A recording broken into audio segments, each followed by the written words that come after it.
Ladies and gentlemen, welcome to the Vandy Sports Podcast. Here's your host, Chris Lee. Commodore fans, on your feet. It's time to anchor down. Welcome to the Vandy Sports Podcast presented by Dr. Jody Jones, DDS. We're part of the 440 Sports Network. I'm your host, Chris Lee. Our guest today, Luke Wyatt. We'll get into Vanderbilt baseball, injuries, national seeds, just the challenge of covering Vanderbilt sports the last 3 years and why the fan base has kind of gone on tilt during this down stretch and other things like that. Luke and I kind of go in some unexplored territory and get into some other things that maybe you'll find interesting or maybe not. But in any case, with that, here is Wednesday's episode of the Vandy Sports Podcast. It is Wednesday morning. Vanderbilt was supposed to have played a baseball game with MTSU last night and did not. It's got a series with Arkansas coming up. Oreo is fired up about this podcast or about something walking on the road outside of our window. But anyway, here we are. Thanks for joining me today. Absolutely. Chris, it's come down to this. You know, we talked early in the year. I go back to our first podcast that we did before we played Ole Miss, and we were hoping to get 2 out of 3, and as it turned out, we won our first 10 or 11 games. And then we played a little bit below 500 since. But you have to look, and again, I always say this, I am a big picture guy, and we're sitting here at 17-10. If we get 2 this weekend, everything that we wanted as far as where we thought this team might be, or at least I did at the time, I thought 17-13. In fact, that was my prediction. I hope I'm wrong with that. But if we get 2 and go 19-11, I think we're a national seed. And I thought 16-14 might be ambitious before the year, honestly, for a lot of good reasons. Now, look, some of the teams that they played, the Mississippis weren't that tough, as it turned out, but South Carolina was better than people thought. Kentucky was way better than people thought. I mean, this was a league that if you looked in the preseason rankings and you see all those SEC teams ranked in the top 10 or top 20 or wherever you want to go with it, you looked at that and you just thought there's just no way because everybody beats up on everybody else. And it just was almost an impossible needle to thread. But here we are. If you look at the RPI, you look at the rankings, you look at any measure, you look at computers outside the RPI. I don't know if we're allowed to do that anymore. But by every objective measure, the SEC has been a phenomenal league, and Vanderbilt has had a great season. They have, and we harp on and we talk about, and that's all you can do is look at the statistics. And we're still second in the league in hitting. We're still third in the league, I think, in ERA, and we still have the best defense in the Southeastern Conference. I will say the defense has not changed through it all, which I'm proud of that during these road struggles. And let me say this, Chris: the road struggles are for everyone. You know, we can sit here all day and bemoan how bad we played at Tennessee. We were 1 pitch away from that being probably a totally different series. You're up 3-1, 2 outs. The Alabama loss was 2-1. So you flip those 2 one-run games on the road, and we're sitting here not worrying about anything at 19-8. So I mean, you have to look at the big picture. And I know our fans are frustrated, and that happens. But sometimes I'm on this board, and I look at things, and I personally, this is just my opinion, and I don't mean to hurt anybody's feelings, but sometimes the negativity on the board, and I know that's what it's for, I get that, but some of the comments about how Corbin can't coach anymore, get fired, Baxter, and all this stuff, that gets old to me. Now, that's just my opinion. Look, I've gotten so frustrated, it's hard for me to know what to say to people.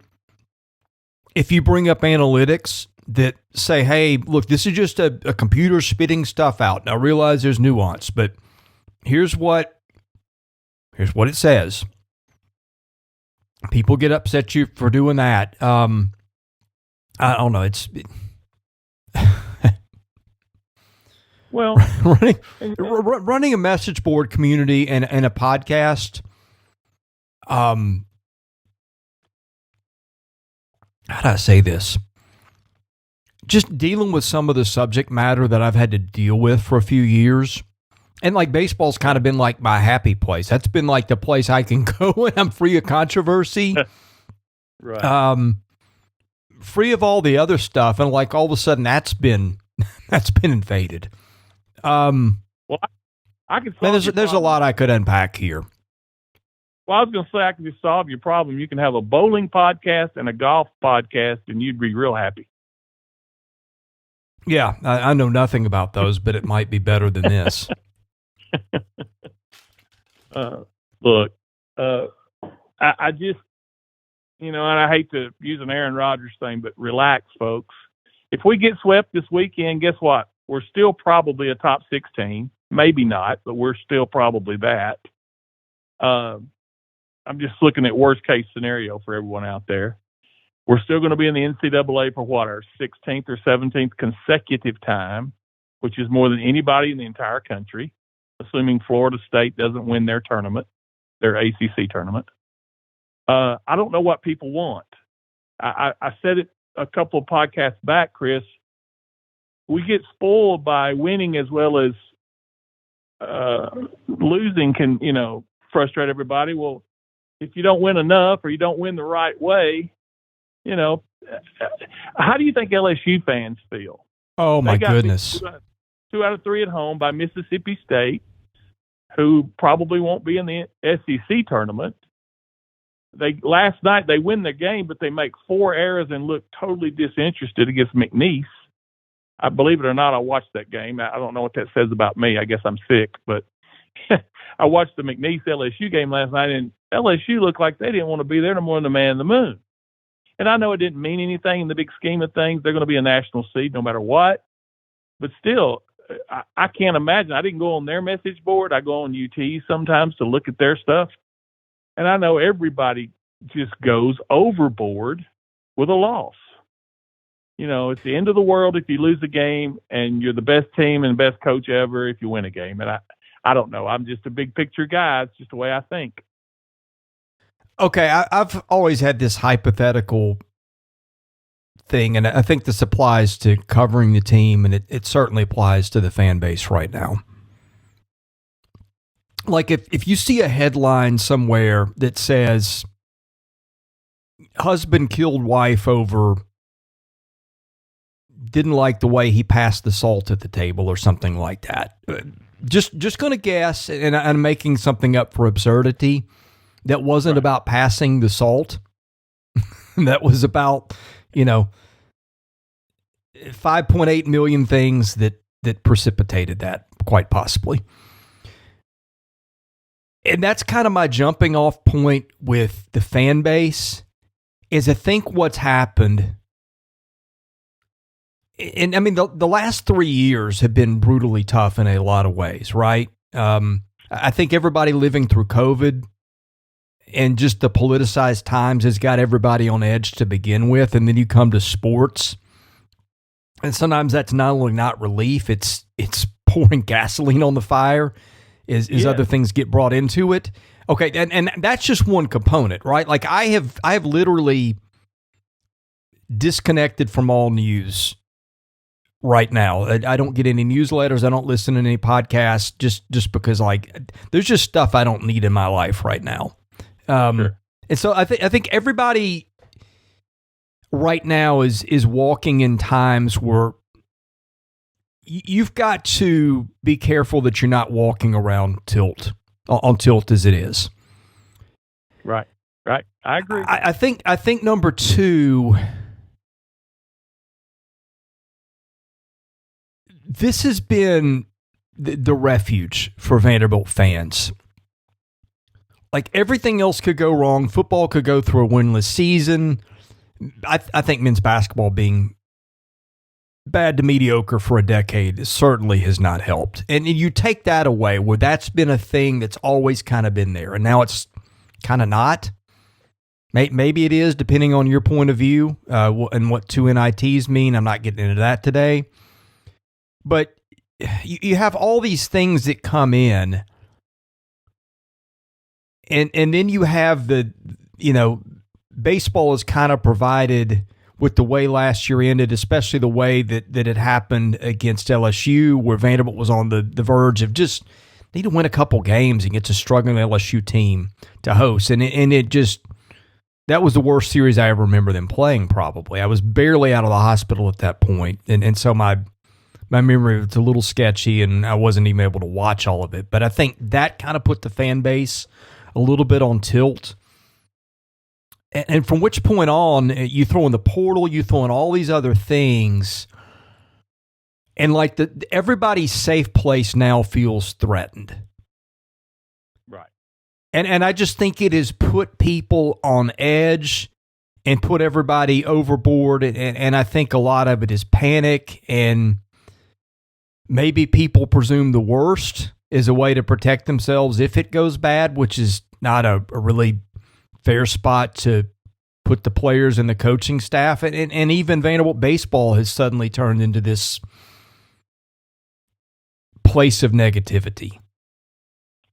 Well, and you're right, Chris, and I don't want to take the podcast any certain way. I don't know that I think we can do whatever we want to do with it today, but I think this as well. Whenever Vanderbilt is successful in anything, and you try to take it away from them, as much as I hate to admit this, a lot of our fans think, my gosh, we'll never get it back. So in other words, if Vanderbilt ever dips in baseball, like South Carolina won their two and then they dipped, I'm not sure South Carolina fans thought we'll never be good in baseball again. Now they're good in baseball again. Vanderbilt has not had to go through that in the last 2 decades. We haven't had a swoon. You may have had one bad year, and that bad year would be getting into the tournament. Yeah. Well, that's not a bad year. So I think as a Vanderbilt fan, and then you throw, like you just mentioned, you throw in the NIL and you throw in the transfer portal, and that seems to be working against private schools and a school like Vanderbilt. Now, I had an interesting conversation with a big donor the other day who feels like it does not have a negative effect on Vanderbilt, that we weren't getting those kids anyway. Yeah. But I will say this. I do think the portal itself has been a negative for Vanderbilt. Not just because it looks like it's been that way in basketball this past season, but I just think that kids, for whatever reason, unless you identify them to the T, don't value an education like they used to, or their parents don't, or whoever. And that is a concern to me, just nationwide, not just Vanderbilt. Northwestern, Wake Forest, Georgia Tech, the academies. I think a lot of schools are experiencing that. Well, and we could take this in another direction. I don't think higher ed does itself a lot of favors with some of the degrees that it's producing right now and some of the prices it is charging. That's a whole other discussion. I do think that threatens to devalue some of what Vanderbilt does too. But yeah, I think everybody, and like you've seen it affect me. Sure. At times, God, the stories that I have of the last 2 or 3 years alone, that like I could never put on podcast, or I could put on podcast, but like my world going forward would be different. That would explain a lot of what you hear from me. And look, the stories, because if you're going to keep your sanity in this job, sometimes you got to pick up the phone with somebody you trust and just say, you're not going to believe what just happened. Yeah. Or what I'm kind of sitting on his background, and I don't know what to do with this.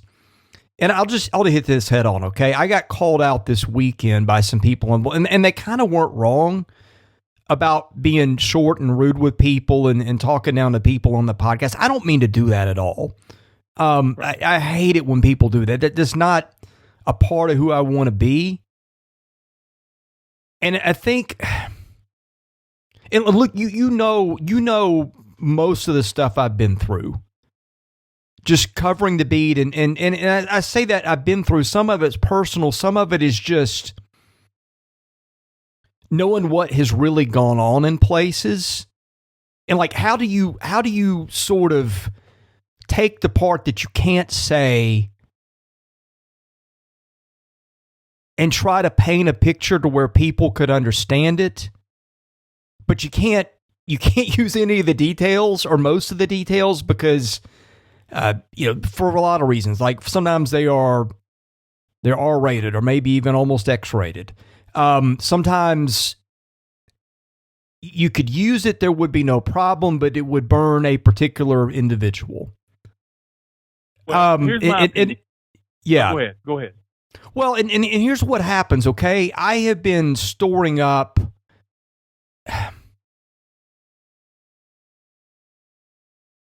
years of this stuff that I can't really unpack on the podcast for particular reasons. Again, some of which I've just kind of pointed you in the direction, some of which I haven't at all. I'll just leave it at that. It becomes very tough sometimes to know what to say, and sometimes you have something in your head. You see stuff on boards, that like you just want to say to people. Sometimes, I don't mean to be rude, but if you had any clue of what you're talking about and how much that contradicts with the truth of what's really going on, you'd feel silly for posting what you just posted. And you can't come out and say that to people, right? Because that's rude. And then it just opens Pandora's box. And the way that I have dealt with it sometime is tried to be used to use humor with it. And like, hey, if you don't like something you're about to hear, then don't listen anymore. But if you want to know that, then here's a little nugget that might point you in that direction. I think that's rubbed people the wrong way. I didn't mean to, but right. It's been. I'm going to say something here. That Mike Rapp told me a few years ago. That really rung true, and I try not to be crude or perverse or profane on podcast, and I'm not going to be here. But I'm about to use a phrase that's a little gross, and sometimes people are listening with kids in the car and stuff like that. And so with that, I'm going to give you the weekend weather forecast to give people time to find the pause button or fast forward for a little bit. Your weekend weather forecast presented by the weather app. Thursday, 40% chance of rain, low of 58, high of 80. Friday, low of 63, high of 80. No mention of rain here. Saturday, 70% chance of rain, low of 59, high of 75. All right, now that we're done with our weather forecast, I'll continue with where I'm going.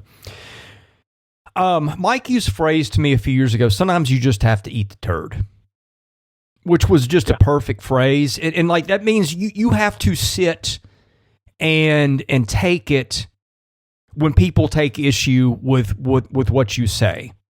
And you kind of stand your ground knowing you're right, but you can't really come out and say it or prove it.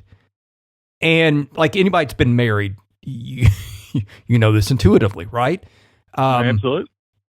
So I'm not saying I'm alone, but there's been a whole lot of turd eating the last few years on this beat, and that has made it very difficult. Is backdrop, and I think when baseball has started to go badly, and I've tried to point people in the direction of sanity, and hey, here's some stuff that suggests maybe it's not as bad as it looks. And by the way, if they don't get pitching back, spoiler alert, it's going to be as bad as it looks. But there's been a whole lot of turd eating, I think, on the beat the last few years. That is kind of a backdrop of all this too. And when baseball goes badly, it's difficult on fans, and it's difficult on me because that's the one area I could go where kind of you didn't have to carry other baggage into it, if that makes sense. No, it all does. But let me give my opinion of what I think fans see and or hear. Like you mentioned a while ago, people take offense to you making a joking matter out of something. you're joking. Look, that's all I got left some days, to be honest with you. And that's how I cope with stuff. Yeah. But listen, here's what I'm saying. Yes, you are joking. I know that because I know Chris Lee. A lot of the people on the board don't know you as well as they think they do or should know. So with that being the case, when you're joking, they take it as being condescending instead. That's just taking something the wrong way. But what they don't appreciate about you is you try to thread a needle. A lot of people won't bother with trying to thread a needle, with trying to say the right things, with trying to tiptoe. When you know something that you can't say on a podcast and you react to what's been put in front of you and you know it's not the truth, or you know that those folks are misinformed, or you know that it's a blatant lie. I'll give you a perfect example, Chris. And this is what I went through at Vanderbilt when I was an employee there. When I was an employee, I couldn't say the things that I say now, obviously, or I'd have been fired. But when Rod Dowhauer was named our head football coach in 1995,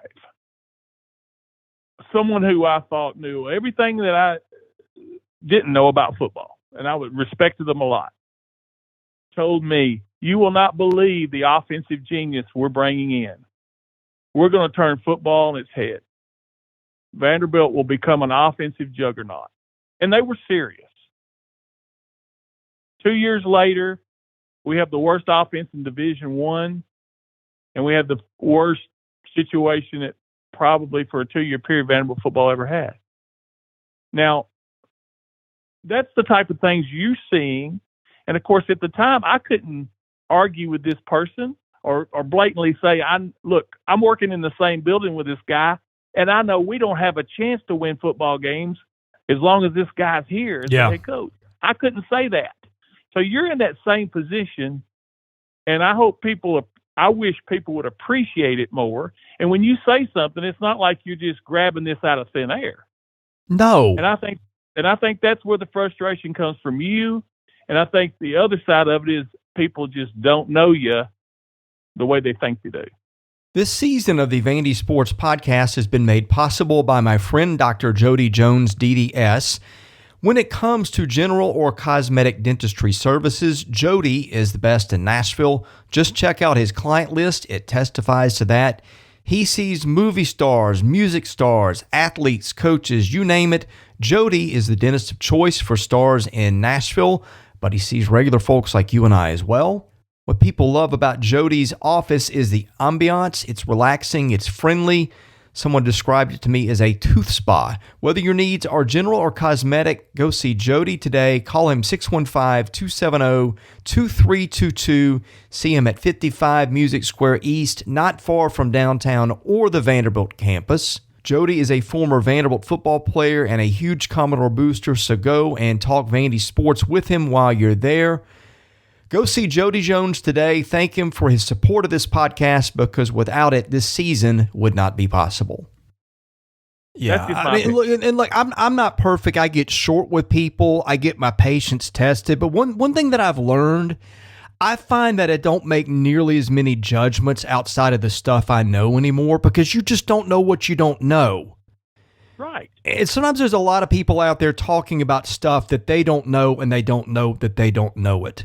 And that's where this has been really, really, really hard to know how to manage. Like, how do you tell people? Because if people say, hey, I come to your site or I come to your podcast to get things I can't get elsewhere because of your connections, your guests, those things. And I value all that. And I try to take that part seriously. But man, and somebody made this comment to me, like, and again, go back, we all have to eat the turd at sometimes. Right. That's just part of life. I'm not putting myself out there as woe as me. I'm a special circumstance. Nobody else has to deal with it. But it is different when, and as you can tell, this is very painful for Oreo to hear. Oh my God. This dog makes noises that I don't think any other creature on earth makes. And he is probably 20 feet from my microphone with the door half shut. That's how loud this is. You have a snake on the back porch, sounds like. I might, man. If this dog could talk, and when I get to heaven, that's a question I'm going to ask God: is what was He trying to tell me all these years? I wonder what the answers are going to be. I'm just going to let this run its course. If you see Oreo at the pearly gates, that'll be great. Yeah. Well, we'll see about that. Where was I going before the howling began? I'm not sure, Chris. Honestly, I got distracted by the howling myself. That's kind of a good picture of life these days. Somebody said to me that's in the publishing business a few years ago, and I get it, like the people that listen to me and read my board are my customers, and I completely get that, and I try to respect it, but there are times that it crosses a line. Yeah. And it's like if you own a restaurant and somebody comes into your restaurant and they step up on the table and they say the owner's poisoning the food, go eat at Joe's Diner down the road, it's better.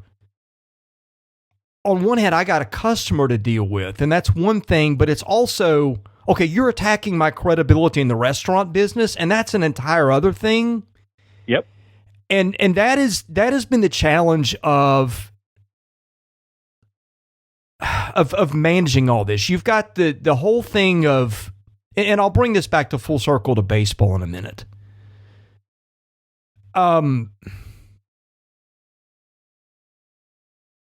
You've got the challenge of managing that, right? Like how you handle that interaction with somebody that's technically your customer is tricky. How you handle that interaction with other customers watching is another dimension. And then how you handle that thing of, well, is he my customer or is he really not my customer and he's trying to hurt me? And look, you know some of the stuff that has gone on the last few years, to the point of where Vanderbilt has got a narrative to protect. And whether that narrative is true or it's not true does not matter. Vanderbilt is always going to protect that narrative, is what I've learned. And that takes on a lot of forms. That takes on people on message boards. Sometimes that takes the form of people on message boards who have told me one thing on background and will come on and post other things that contradict that when it gets too deep. That has taken on the form of social media. That's taken on the form of, okay, we got a story over here, and if we don't like what's being said over here, we can shout it down by planning something else over here. And that's just been my life for a while. And again, everybody goes through difficulties in their job, but that's been one of the challenges of being on the beat.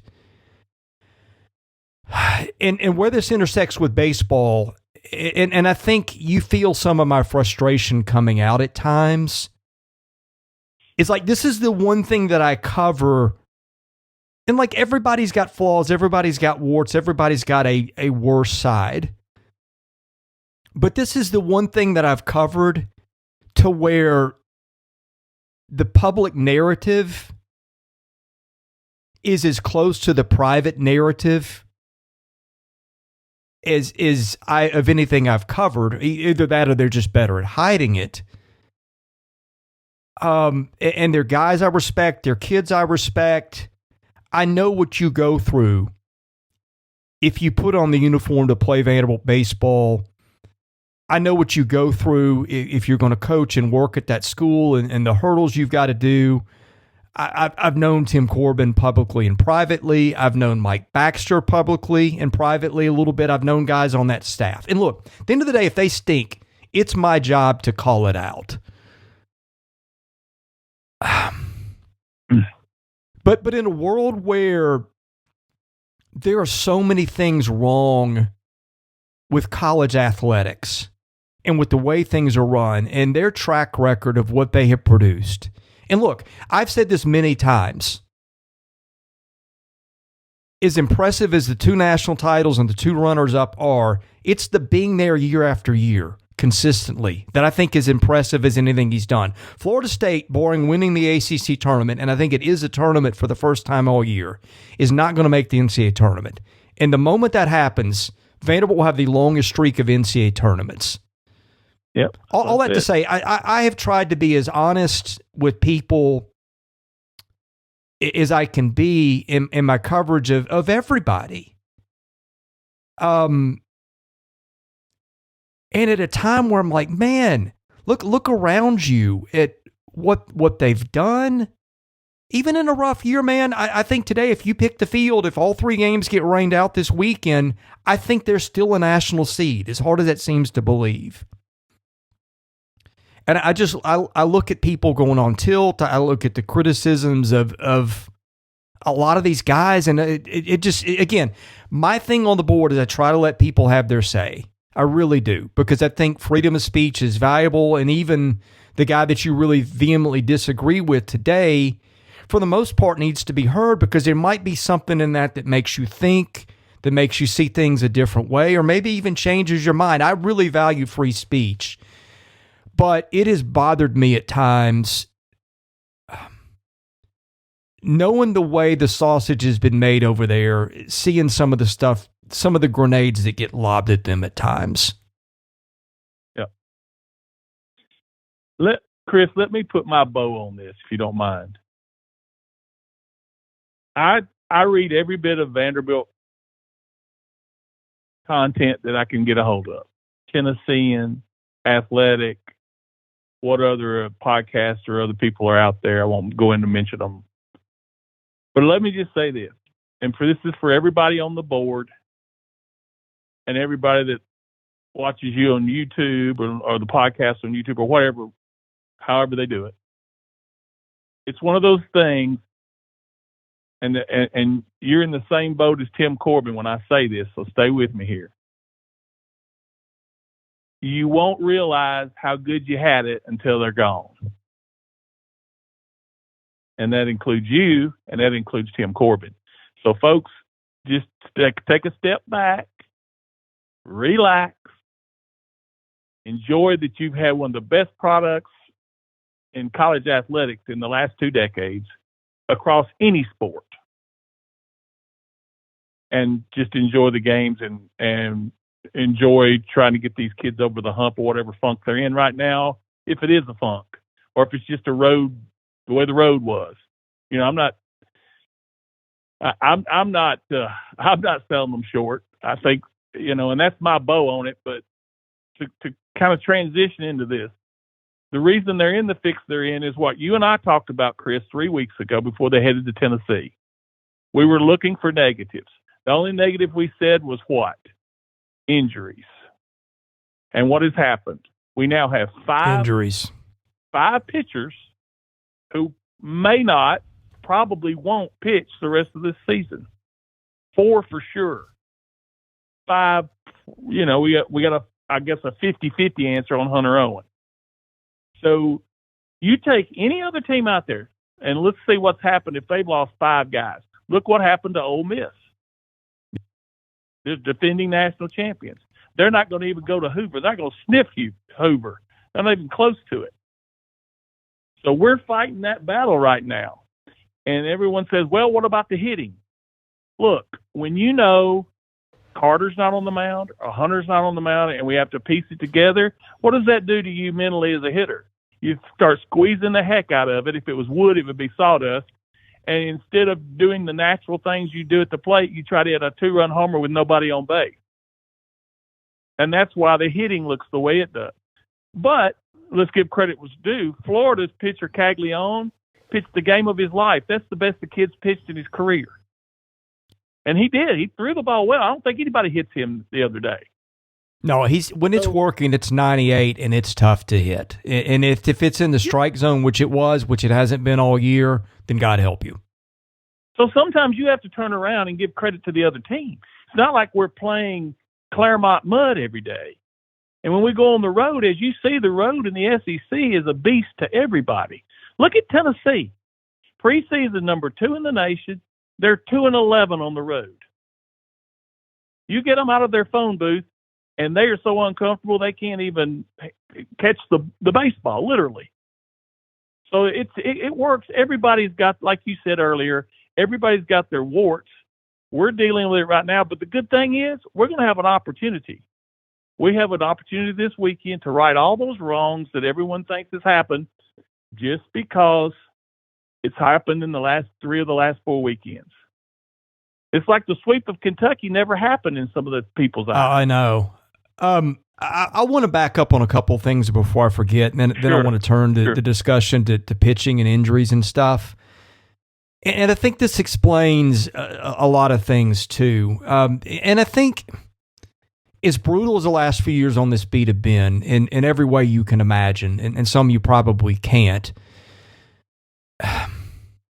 it's made me appreciate coaches and the privacy that they have to respect and the things that they have to dance around and the stuff they can't say and the times that they have to sit and look like idiots because that's just part of the job. No, look, they get paid a lot of money to do it, and I get it.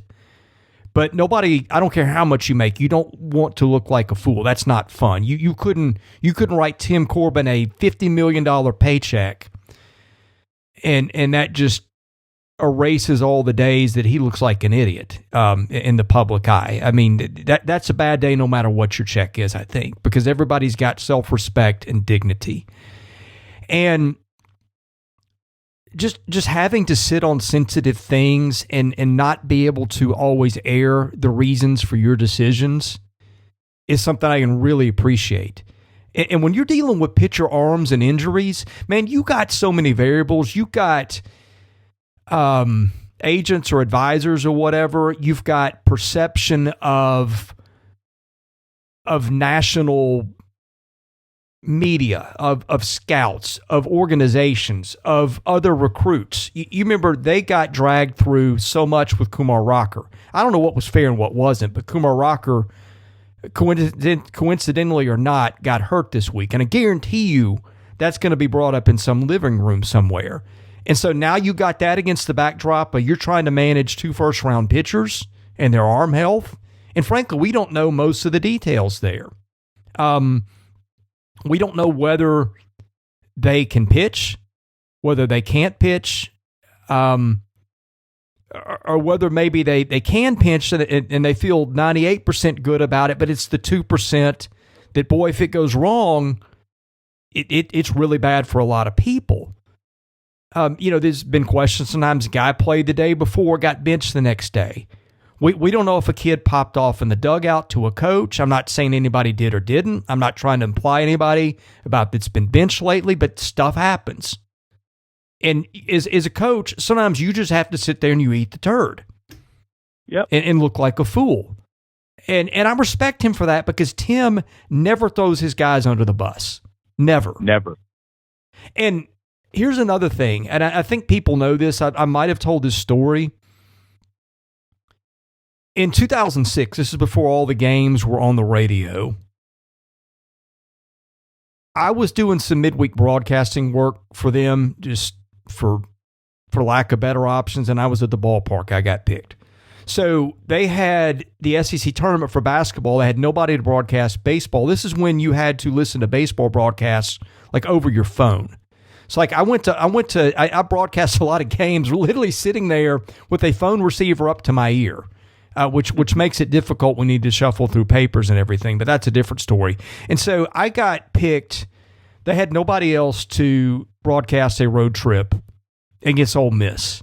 This was 2006. This was the opening weekend of SEC play. Joe Fisher was doing the SEC tournament for basketball, so for lack of better options, I went with him to Ole Miss, and I went on the bus, and I was not being paid by the team.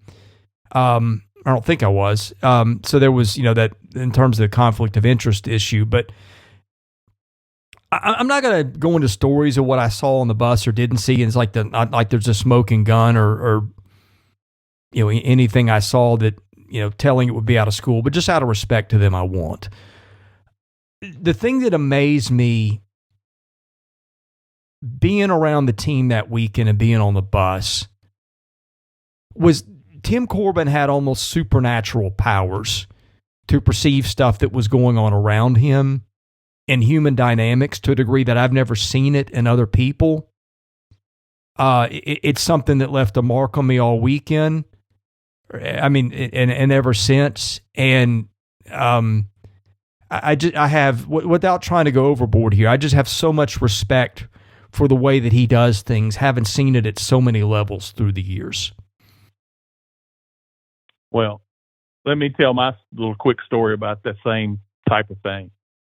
Out in Omaha, 14 and 19, I went both times and talked to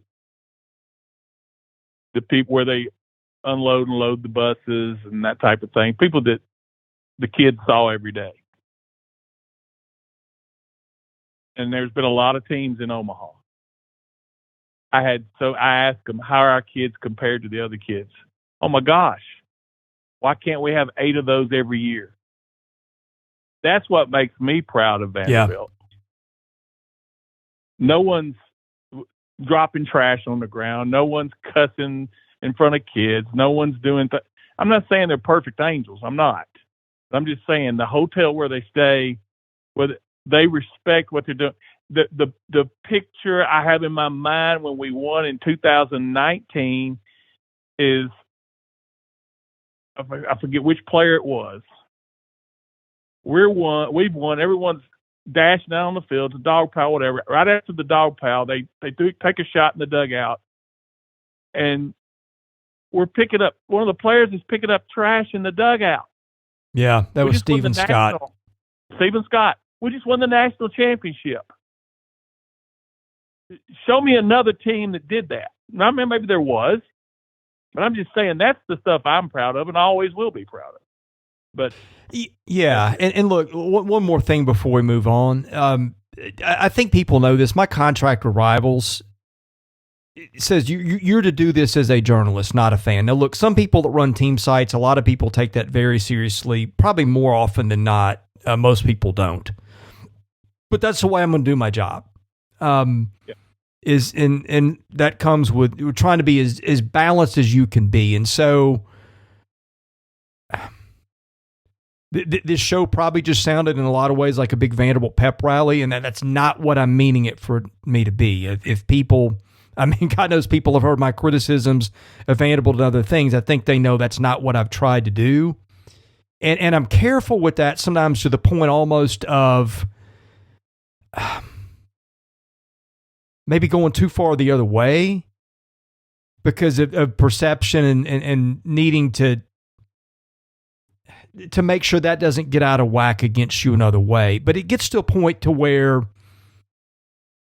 when you feel like things are being said that sometimes are unfair or out of balance or people don't have the big picture, if you kind of know how things work and your job really is to try to be as fair and balanced as you can, I feel like maybe if you don't take up for them sometimes in the other direction, when it gets out of whack, maybe in your attempt to try to be fair and balanced by not telling that part of the story, you're not being fair and balanced, if that makes sense. It does. No, it does. Anyway, let's move on. We said some time ago, and I think you or I or both of us said this. I think it was you and I. It could have been you and I and Chip, and you alluded to this earlier in the show. That really the only thing that mattered going forward is, do they stay healthy? If they stay healthy, good things are going to happen. If they don't, this could go a different direction. Well, think they haven't stayed healthy. We have questions about them staying healthy going forward. And here we are. And if I still think if they get all their parts back, I'm looking at objective things. I'm looking at RPIs, other computer rankings. Everything thinks, even with the bad of the season that's happened, they are still a top 10 team according to most of those metrics that I look at and respect. And if they get everybody back, and that, by the way, that includes not having some of those guys available, even when the bad has been so bad without those guys, they are still considered a top 10 team. But boy, if they don't have those guys, if they don't have Owen and Holton, and you mentioned all the stuff with confidence, it's a different situation, and that's really the only question that matters going forward. And how do they manage that this weekend, balancing that line between, man, if we just get one more win, we're probably hosting 2 weekends, or at least one. But if we don't, we may be going on the road some. They play much better at home than they do on the road. The last thing you want is to run into a slow pitch softball team in a bandbox. They've had issues with those kind of matchups. So that whole balancing act of how do you take all those dynamics with pitcher health, get just enough done this weekend to keep you where you need to be in the postseason, if you can get there, if it's even in play. For all I know, Owen and Holton don't throw another pitch again. But I wouldn't want to be him trying to balance all that this weekend. No, because every decision is so critical. Now, I will say this. If we don't get them back, then what you're going to have is a effort like a Richie Goodenow gave. You have to have someone step up that maybe didn't do anything during the regular season much, or that you don't think could, like a David Horn. I'm just throwing his name out there, not to put anything on that kid, but let's just say David Horn winds up starting Friday night or Thursday night and goes out and gives you 5 innings and he only gives up a run or 2. That's what you're going to have that type of, from somebody that hasn't done it yet. Or you're going to have Thomas Schultz get back to his form of last year. Or you're going to have Bryce Cunningham quit giving up gopher balls. Grayson Moore, who's looked really good the last 2 times he's been out there, for him to continue. It's going to have to be names that haven't done much throughout the season to step up for this to continue. Because if not, you're not going to be able to win like we said Vanderbilt should and could win games, and that's 4-3, 5-4. Because they're not going to win games when it's a run calendar. When it's 10, you got to score 10 or 11 to win a game. That's not going to happen. That's not who they are. They're pitching and their defense. And they're athletic kids who, when they're swinging the bat and doing things right, they're going to hit gap to gap. They're going to put pressure on you on the base paths, and that's their identity. That's who they are. So we can't expect them to all of a sudden become beer league softball players. That's not the way they're built. That's not the way they're constructed. The way they're constructed has them as the number 4 team in the SEC at this moment, with still a mathematical chance to still win the whole darn thing if we sweep this weekend. So we're in the position going into the last weekend of the season. It can go 0-3 and we wind up finishing 5th or 6th in the SEC, or we could go 3-0 and wind up winning the thing. So that's how smallest margin there are. And the injury situation, like you said, we talked about it. That's the whole key. And it affects the hitting as well as the pitching and the way they take their at-bats. And I will say this, I don't want to get back on what fans say and all that, but the criticism of Mike Baxter, I don't get, because here's the reason I say that. I don't think Mike Baxter would have made it to Major League Baseball, even though his career he wasn't a great hitter, if he didn't know something about it. He wouldn't. He's not up there telling guys to swing at pitches 3 feet out of the zone or swing at breaking balls in the dirt. He's not doing that. You think he's teaching that? No. The approach they had in the middle of the season and the first of the SEC season was attack fastballs, hunt fastballs. When a pitcher's doing a great job, sometimes it makes you look bad. We all know that. So hopefully, getting back home, the positivity of that, and will get us back on the right track. Well, do you remember the criticism of Ted Williams as a manager? I don't. There's probably nobody that ever lived where the art of hitting a baseball, and I don't know how much of this is fair, how much of his narrative, but it's a good illustration here, I think, to play the other end of it out. The criticism of Ted Williams was they thought he wasn't a good manager because baseball came so easy to him. Ted Williams was probably the best hitter who ever lived. He was. His vision was otherworldly. And so when you experience the art of trying to hit a baseball through that skill set, how you dumb that down or translate that to more ordinary people. And I guess nobody that plays Major League Baseball is ordinary, but compared to Ted Williams, they were. That was always the explanation I heard as to why it didn't work for him. Well, Mike Baxter's a guy who, out of high school, played his first year at Columbia. Not exactly a hotbed of future Major League talent. Transferred to Vanderbilt back before Vanderbilt was Big V Vanderbilt, in the sense that it was winning a lot, and was a really nice player at Vanderbilt. Did a lot of things. I think taking walks. I think was just an underappreciated hitter when he was here, who got the most out of his ability. Now, look, just because you have a certain trait and skill set and background does not make you a hitting coach. And I don't know if it does or doesn't in Mike Baxter's case. I'm just using this as an illustration. But if you take the Ted Williams on one hand and you take Mike Baxter on the other hand, he was the opposite. He was a guy that was a grinder, was kind of a career between AAA and the majors guy, and made it work. That a guy that I think coming out of high school or college, I don't think most people looked at it and said, here's a guy that can play, parts of 4, 5, 6 years, whatever it was in the majors, which Mike Baxter did. Now, the concern as I hear it, Mike went to Columbia and went to Vanderbilt. If you ever sat down and talked with Mike, very bright guy, and also very nice and humble guy. That's why I really like Mike. A lot of guys that have done what Mike has done and are as smart as Mike is, there is an air that comes with that is not present at all when you sit and talk to Mike Baxter, which is one reason I like him. But the criticism is, maybe it gets, and this is theory, maybe it gets a little too cerebral for the kids. I mean, I think when you're up there thinking instead of hitting, and you've seen that at times when you see fastballs go by, maybe that part's fair.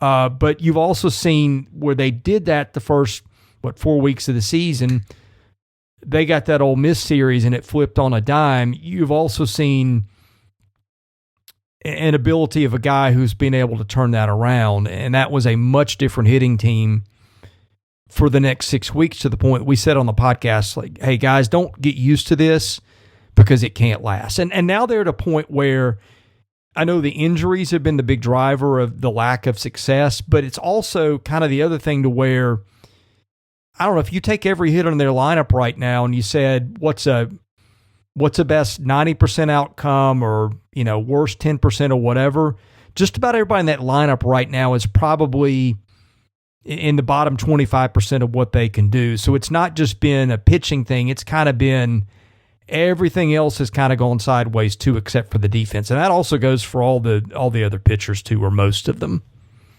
Right. Yeah. Chris and Kevin Seitzer, the Braves hitting coach, I saw an interview with him last night before the Braves played Texas, and he was asked, okay, the Braves really struggled in Toronto, and their at-bats weren't good in his opinion. So he said, he got everybody in, said, look, here's our plan. You guys aren't sticking to what I'm telling you to look for on pitchers.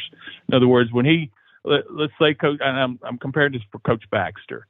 Let's say he's telling them, okay, look, this guy's got a nasty slider. We got to recognize it. We got to stay off of it because he doesn't throw it for strikes. Okay, the Braves did that. Now, I know it was a one-game sample size, but they won the game 12-0. And he said it's because we followed the plan.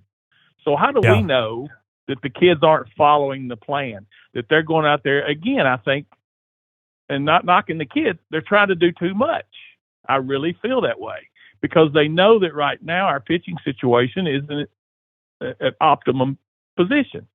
And I feel like that's why there's been struggles. You compound that with good pitching that we faced and a road atmosphere that we faced at Florida and at Alabama to a certain extent. And that's why we're played that way. How many times have we seen this year, Chris, where a team, not just Vanderbilt, goes on the road, gets swept, comes back home and sweeps somebody? A ton. Well, I mean, Tennessee got beat at home by Tennessee Tech and had just been swept the weekend before. Where was it? They were at Arkansas. Yeah, and I mean, I was doing radio up there, asked to preview that series, and those people all thought their season was over.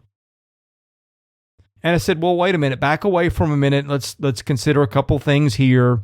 You do have a talented pitching staff. You had this dynamic, you had the schedule, and lo and behold, it has pretty much turned around for them since then. I mean, last year when they lost that LSU series and looked so bad doing it, you know, everybody said the season's over. They couldn't possibly comprehend them going to Oregon State and playing well, and then they lose a close game, and you know they darn near they came within one run of advancing past the number 4 national seed. And I know that's not up to standard for them, but the point is, even with their backs against it last year, where they played probably even worse against LSU than they played in any series this year, on that short turnaround with them up against everything, they managed to flip the page. And one reason is players and coaches just don't process things the way fans do.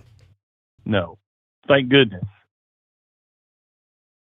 One thing I want to ask you, Chris, I always ask you a question. How important do you think it's going to be, let's just say for Vanderbilt? Let's say we win only one this weekend. How important is the SEC tournament? What do they need to do there? Don't get anybody hurt. I mean, seriously, you win one game this weekend, I think you're still a national seed or you're really close to it. I think even if they get swept, they're still probably not a national seed, but still hosting. I'll give you an outcome. Maybe this is your most realistic scenario. There's a lot of rain in the forecast this weekend. Don't know if that's going to turn out or not, but if you can go 1-1 and with Futrell throwing, I think against a team that's not this is not LSU. LSU or Arkansas is a good offensive team, but it's not a team that's just going to bludgeon you. Not saying they can't hit home runs, but it's not some of these other teams in the league that they've faced recently that have given them trouble. So I think if maybe there's an outcome in there where they go 1-1 and get a game rained out, and I think that gets them hosting 2 weekends, and I think at that point, probably whatever happens in Hoover is mostly immaterial. And that might mean they are if they go down there and go 0-2, maybe they're an 8 instead of a 6. But I don't know, man. I think if you can not lose more than you win, I feel like that's a good outcome. Even if you go 1-3, I think that might get them pretty close to where they need to be. Well, let's do this, Chris, if you don't mind. Right now, going into the weekend, who are your top 8 national seeds right now before games played this weekend? Okay. Not necessarily in order, just 8. No, I'll give them to you in order because I did this exercise yesterday, and I've got it up on my SEC pod. I actually went through an entire bracket. In fact, I'll give people what I've got projected for Andy.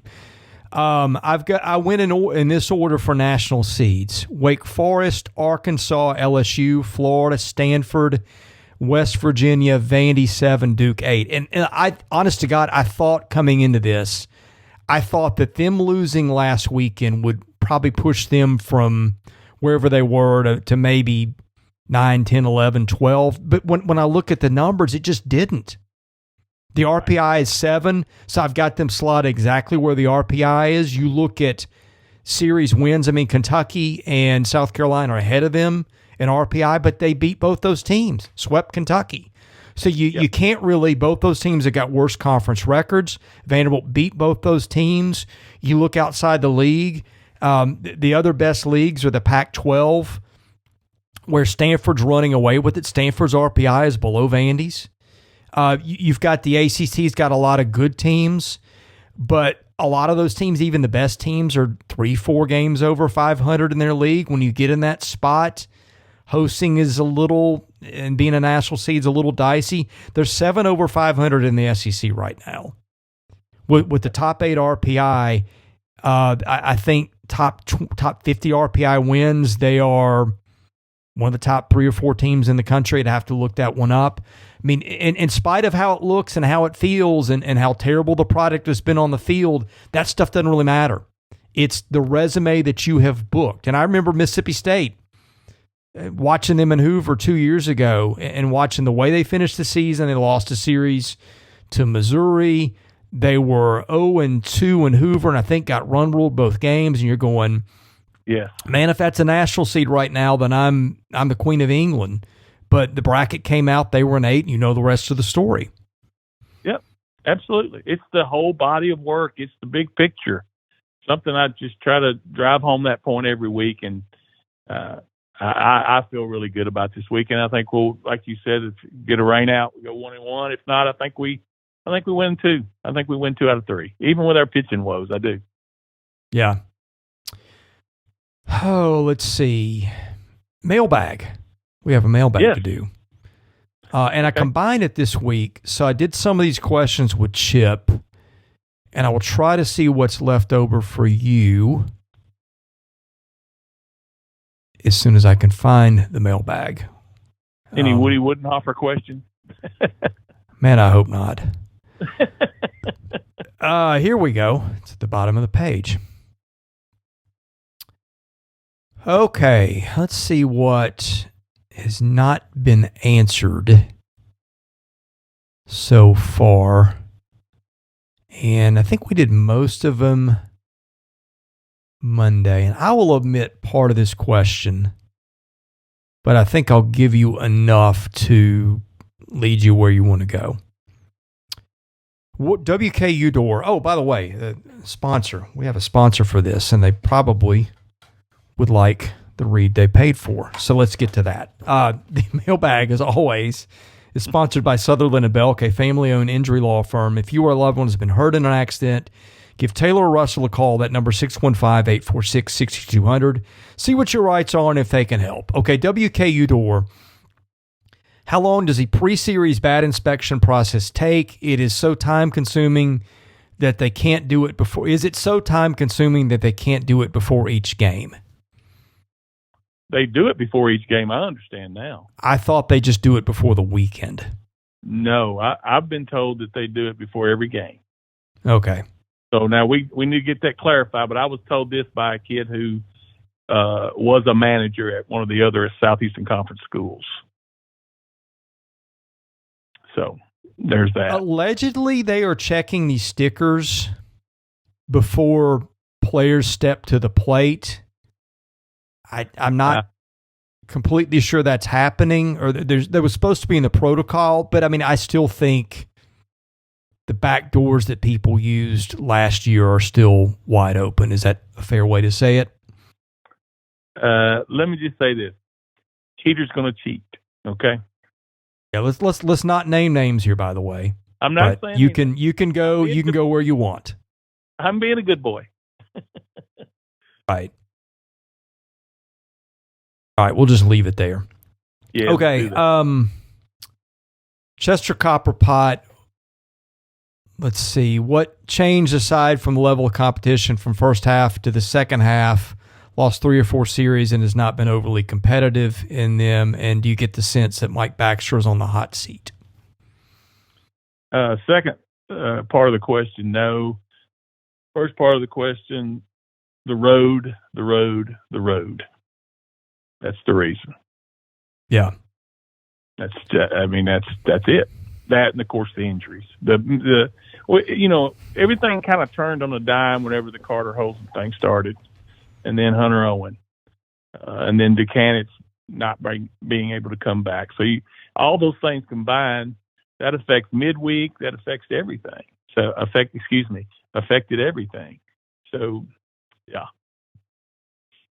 You know, the weird thing, too, is just when it seems like nobody wins on the road, Mississippi State going to LSU and taking 2 or 3 after losing the first one, to me, is crazy. Well, it's not inexplicable because LSU's pitching was a complete disaster, but, there was also a disaster in the other dugout, too. That was something else. McNeese last night, again, I watched that game. They lost 7-4, 7-5. But McNeese was ripping the ball. They hit a lot of line drives. They hit a lot of Adam balls, or they could have scored 8 or 9 runs. Yeah. By the way, did you see Tennessee's box score from Sunday? the 10-0 game, I watched part of it. Yeah. I didn't see the score though. No. Do you know how many guys Tennessee had on base? Not many. No, I believe it was 18. Like, Yeah, if people are frustrated with Vanderbilt not hitting with runners on, leaving 18 men on base and not scoring a run, that has got to be at the very near the top of the list of almost statistical impossibilities. You're exactly right. You know what? It's funny you said that. In that ballpark, too, you have to add that to it. Right. I mean, right. Just my goodness. And Kentucky, who had only hit how many home runs? They were last in the league in home runs going into that series, and they hit, 8 or 9 home runs that weekend. Yeah. Hit 5 on Sunday in the 10-0 game. Yeah. Well, and the point here would be, yeah, there's bad play, and there's no doubt they're playing horrible baseball right now. I'm not going to sugarcoat any of that, but there's also just other layers to baseball that don't exist in other sports, and there's a couple of things right there. Yeah, and you know, you and Chip talked about one thing that I didn't notice. Maybe you guys did, about bad body language. I don't see that. I mean, I don't think you're going to have good body language when you're having no success. I mean, I just think I didn't see any negativity. I did like, let me tell you what I did like. I liked the Enrique Bradfield reaction on the strike call. I don't know if y'all talked about that, but that's so unlike Enrique. And that tells me, okay, he's frustrated. Yeah. It was a bad call, whatever, but he's frustrated. And I think that kind of is an underlying current to where, okay, if Enrique's going to do that, we got to get our butt in gear. Now, it didn't happen that game, but that's something that you carry forward, I think. And I feel that's – go ahead. Sorry. No, you finish, please. No, I was just going to say that stuff like that may not pay you a dividend in that game or that weekend, but moving forward, the guys see that and they know, okay, here's one of the leaders on the team. He's frustrated too. No one likes to lose. No one likes to look bad and play bad. We got to get our butt in gear, whatever it takes. Okay, so what if so-and-so isn't pitching? So I think that mindset, and I think it was a great thing that we didn't play last night, by the way. Oh, yeah, me too. Well, hey, look, them canceling that game, like I've been to Hawkins Field where the arc pulled up in the right field corner and the animals were unboarding and all that, and they played baseball. When they cancel a game before a drop has fallen, let's call that what that is. That was using that as cover. And by the way, that also spared you maybe a minute hit in the RPI. Like if they lose that game, they certainly would have taken a little bit of a hit. Even if they win that game, they might have taken a little bit of a hit. You saw, I think, 6 SEC games, were rained out yesterday. I don't know how many of those it was legitimately raining and they couldn't play. But I do know last year, Texas A&M canceled a game with somebody, and they just came out and said it. They said, we're trying to get a host spot here. Sure. And we're worried about our RPI. And they canceled. And that's one thing. You know, when we talk about the net versus the RPI, that's why I like the net better than the RPI, because at least if you play that game and you win it like you should win it, you don't get hit at all. In the RPI, if you just play that game, you win it 20-0, you take the hit for playing the game, the way the system is structured. Correct. So yeah, that you were starting to see schools do that. And you know what? I don't judge anybody. That's probably not fair to the team in the other dugout. But at the same time, you got a lot riding on the postseason. Being at home, being on the road might mean whether you get to Omaha and have a chance to win the national title or not. And I wonder how many times that happened yesterday for reasons of pitching or RPI or whatever. Oh, I think it happened a lot. I will say this to you: if we would have played the game, you probably would lose 2 guys that you might not be able to throw this coming weekend. And with all our injuries, right now, the way I count it, we only have 12 for sure healthy arms. That's the way I count. I may be off one. Yeah. I think we have 12 of our 17 guys on the roster that can throw. So that being the case, if you burn 2, then you're down to 10 for a 3-game, the most important series of the year. Yeah. Yeah, and you might have burned more than 2. And God forbid, what if you go to 15 innings or something crazy like that? Oh, like have an Evansville game or something. Yeah. Right. Yeah. That. I think we all know what that was, but I can't. Yeah. Tim Corbin might have just gotten up and prayed for the chance of rain. I wouldn't have judged him for doing so. Yeah. Listen, I think only 3 teams wound up playing last night. Tennessee, Belmont, LSU, McNeese, and South Carolina got beat by Charlotte. So yeah, there's that. That had to hurt them, put a little ding on them too. Yeah, Charlotte's not awful. Charlotte's, I think, 70s in the RPI, so that might hurt a little bit, but it's not. Yeah. Right. It's not anything that's probably going to cost them maybe more than one seed, if that right. at all. But yeah, you said something about body language a minute ago. I meant to circle back to. Joe Healy said something the other day on the D1 podcast I thought was good, and I don't remember who he was talking about. Oh, he was talking about Mississippi State's, I think, winning at LSU, and he talks about a lot of times you tend to bury a team. They played, the body language wasn't good, blah blah blah. He said, when you're getting beat and you're not playing well, nobody's body language is great. That's right. It's not. Yeah. So. Yeah, I thought that was maybe that explains a little more than sometimes we think it does. Sometimes to me, worrying about stuff like that, I'd be worried if they're loafing after a fly ball, or something like that. Now then you have problems. Right. Well, we have we've hit a lot more than I thought we'd hit today. Hope that wasn't too long. I think we wore out our welcome today, Chris. Well, we either did or we didn't. I mean, I got a few things off my chest that I've kind of been carrying around for a while. Rightfully so. Well, look, life is not fair. I get that. But when it's affecting your business, and I don't know, sometimes people need to know the place that you're coming from. Yeah, and let's leave it at that. Yeah, let's leave it at that. Well, hey, thank you for joining us. We will have something to talk about this time next week, and looking forward to doing it with you. You're one of the best and most appreciated guests we have ever had on the podcast, and thank you for spending a good chunk of time with us today. I always enjoy it, Chris, and I appreciate you. Thank you. All right, he's Luke Wyatt. I'm Chris Lee. Thanks for listening. We'll see you again soon. Thank you for listening to today's episode. We thank our presenting sponsor, Jody Jones DDS. We thank our other sponsors, Sutherland and Belk and MyPerfectFranchise.net. If you're interested in sponsoring this podcast, and that's how we make this work, please email me at chrislee70@gmail.com.